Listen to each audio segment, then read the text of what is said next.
Hello students, my name is Gaurav Bansal. I teach Indian economy and this session is one of the first session in a upcoming series where we have a new concept that we are working upon. Instead of the typical approach where we teach the concept and then we try to explain what kind of question can be asked. Here we are going in a reverse engineering way because sometimes a different approach is very useful for certain students. Not everybody's brain work in a similar manner. Not everybody's style of preparation is same. So maybe the standard way might help 70% of the student. But this is also a truth that 30% of the students are not served by that system then. So we are not replacing the traditional system. This will complement the traditional system. So in addition to learning your concepts and looking at questions, that is fine. But in addition to that, we are going to look at some questions and then track which concept does it belong to. And that way we will also see that most of the questions have some theoretical background. Most of the questions have some substantial basis and they are from syllabus. Although in economics, this is a very risky statement because in economics, the UPSC has defined the syllabus in a pathetic way. Because there are so many areas which are not mentioned in the syllabus at all. Banking is not mentioned in syllabus. International trade is not mentioned. Exchange rate is not mentioned. And if you see the paper, regularly questions have been asked on these. So the syllabus is not so well defined. And that is why we have done a very detailed syllabus analysis in 2 parts. And those videos are available on YouTube. Kindly check them out. They are available on our GS Core channel. So you have to search for syllabus analysis or detailed syllabus analysis, Gaurav Bansal, Indian economy. You will find that. Now, let us move ahead. So the question that I have picked here is from 2017. The question reads, among several factors for India's potential growth, the savings rate is the most effective one. Do you agree? What are the other factors available for growth potential? So while this question doesn't mention that term specifically anywhere, but the question is quite straightforward. The question is directly from your topic of, just give me 1 second, please. The question is directly from the topic of mobilization of resources. What is mobilization of resources? We know that it is there in the syllabus, but do we understand its meaning? So let us try to grab the meaning first, and then we will understand how it is related to this particular question. Every economy wants to grow because growth would increase the production. With higher production in the economy, we can give more resources to our people. That is the simple fundamental principle of economic policy. More growth means more production. And more production simply means more to consume. And when we consume more, according to economics, it improves our welfare and our satisfaction.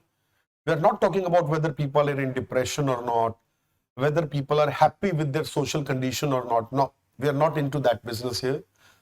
As an economics student, you have to talk about their material well-being quite clearly. Materially, how well off they are, how much is available for them to consume. So it is consumption which determines welfare. Okay, welfare of people is always dependent upon consumption. And the objective of any government is to maximize the welfare of people, so we always want higher growth. So all of us understand we need higher growth. This is the proper logical link chain. Now, we are clear, we want more growth, but how will there be growth?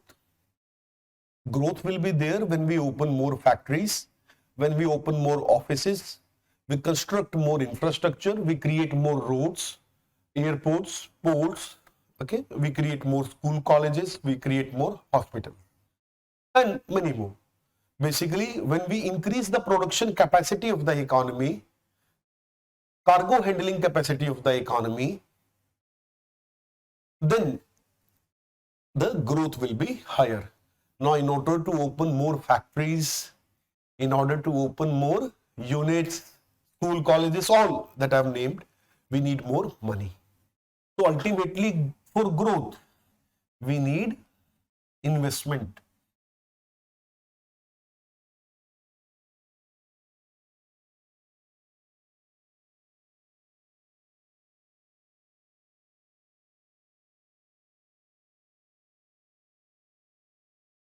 Okay. For investment, we need resources. Investment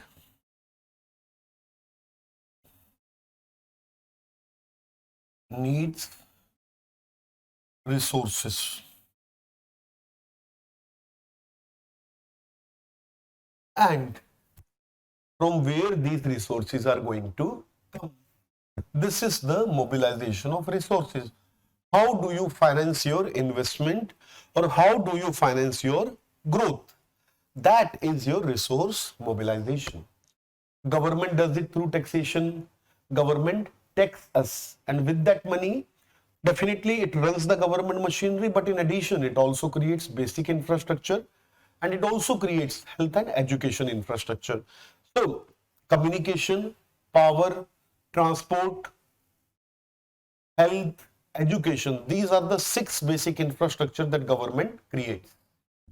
And that also is a significant contribution to growth. Then private sector also invest. For that, it get money from people. How? Through stock markets. Then people deposit money in the bank. That money is then channelized by banks as loan to the companies also. So that way, your mobilization happens. Banks mobilize the money. Financial system overall mobilizes the money. Stock markets mobilize the money.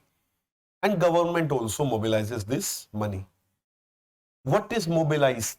Savings are mobilized. And this is what this question is talking about. That savings rate is the most effective one in order to increase the potential growth. Now let us look at the answer of this question. Okay, so far we explored the broader concept, which is resource mobilization. Okay, and how it is linked to the question.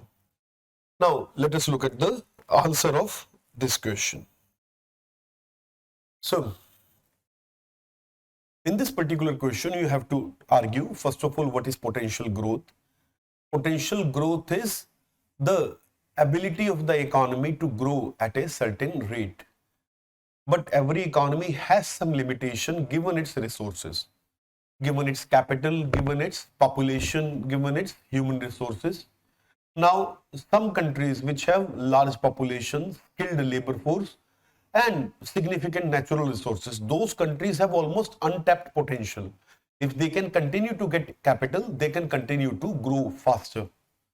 Okay, countries like China have proved that it is possible to grow even at 11 or 12%. You can't continue to grow at that rate indefinitely, but still it is possible to at least grow at that rate. So we have seen that this is possible. So what essentially is your potential growth rate? Today we can say, given the international scenario where other countries are not doing very well, international demand is weak, trade is not acting very well, we believe our potential growth today is low compared to 15 years ago. During 2005, 2006, we were growing at 9% rate. But today, even if we do our best, it is not possible to grow at 9%. The condition of the global economy are not such In 2006, there was no major international conflict except the one in Iraq. And that was also largely controlled by USA at that time. It was much later, around 2011-12, that the ISIS emerged and the Iraq went out of hand from USA and in other territories. So it is after that only things went bad. But until that time, the international order was largely peaceful. China was compliant, it was not overly aggressive, it was cooperating with the West on major platforms, trade was growing, everything was seemingly doing pretty well. But today's world is world full of conflict. That time was the world of globalization, today we have a world of deglobalization. So you can't write that much. In the answer, you have to be very clear that potential growth depends upon number of factors: the human resource, the population, which is potential human resource in future, natural resources, availability of capital, both in domestic market and ability to attract international investment. Okay, so growth depends upon all these, potential growth depends upon all these factors. Plus it depends upon the international economic situation. If situation is good, then potential growth is higher. If situation is not so good, then potential growth is low. Typically, a country can grow at 8 to 9% consistently for certain period. However, given the scenario today, even at 6.8% or 6.4%, India is expected to be the fastest growing large economy in the world. So, potential growth today is less. This is what you need to explain. And you have to explain first of all what is potential growth, and then you briefly talk about the current scenario. Then you come to what determines this potential growth. Potential growth, apart from the other factor, is also significantly determined by the savings behavior of the people. Because it is savings. It is savings which are mobilized into investments. Without savings, investments are very difficult. Okay, then we will be dependent on foreign resources if we do not save ourselves, and then we will be much more unstable, because then our businesses will be subject to international fluctuations much more. So that's not a very desirable situation. So your domestic economy need to have a higher savings rate. High savings only lead to high investments, and then high investment leads to high growth. So definitely savings are one of the paramount factors that determines the growth. Savings and investment both are very strongly related to each other and usually are equal to each other. There is a small gap which is covered by the foreign investments. For example, typically domestic savings and domestic investments have a gap of 3 to 4%. For example, if our savings are close to 28% today, our investments are close to 32% today. Okay, so investment are a bit higher than the savings, and this gap is covered by the foreign capital. Okay, from there the rest of the gap is financed, but bulk of it must come through your domestic savings. So savings are very, very important. Okay. So in this answer we have discussed two parts already. First, we have discussed the concept of potential growth. We have also talked about the potential growth today. And then we have also talked about the importance of savings rate. Now, do you agree? What are the factors available for growth potential? So in this case, we have to write, yes, savings are one of the most effective one. But to argue saving is the most effective one would be a bit of contested, because some economists consider investment to be the most effective factor. So much so that investment is directly proportional to growth. But if we take investment out of the picture, savings are the most effective factor. So you have to cover it that way. And then you have to talk about what are the other factors available for growth potential. So that I discussed in the first part itself. So according to the question, you can bring that content here. Okay, so this is what was required in this particular question. So as you can see, it is a fundamental theoretical question which requires understanding of the core concept. Okay, it's not asked randomly. आप देखेंगे syllabus में savings नहीं लिखा है तो इसका मतलब ऐसा नहीं है कि सेविंग्स पे क्वेश्चन नहीं पूछेंगे. क्वेश्चन तो उन्होंने रिसोर्स मोबिलाइजेशन में पूछा है. They've asked this question on resource mobilization. Even if savings might not be there in syllabus, still they can very much ask question on syllabus because on savings, because this is very much a part of the resource mobilization broader concept. Okay. Now, similar questions or from resource mobilization, what other potential questions can I frame? So, for example, if India needs to increase its growth rate, it needs to attract more investments. Elaborate. Isn't it quite related to it? Honestly, tell me, without this discussion, if you would see this question and that question, would you relate these? But I will relate these. So,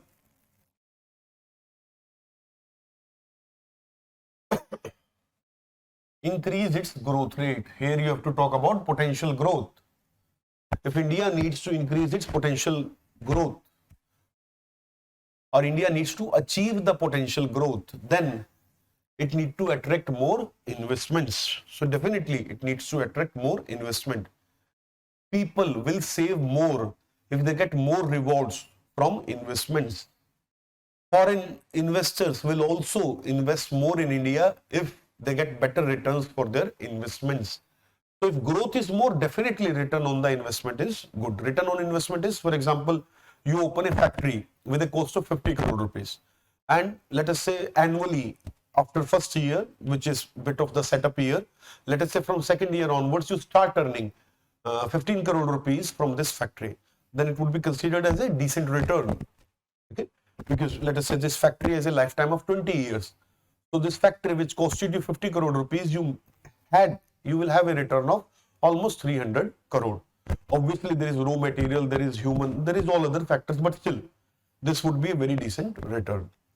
So, return determines how attractive is investment. And in order to attract more investment, we need to show the world a better growth.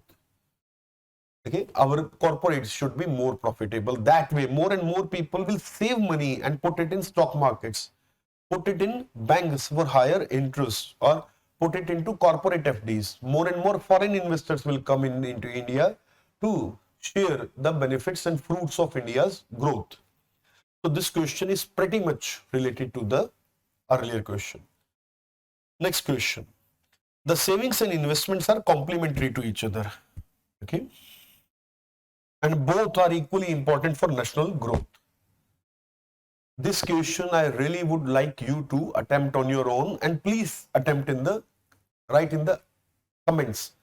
I will keep on checking the comments regularly and I will comment on your answers there. And I will give you feedback. That's my word to you. This is fairly easy. I've already explored this broader concept in the original question and this sample question. So I really believe you have a very fair chance to attempt this one. So please attempt this one and we will meet in future for more such questions. Thank you.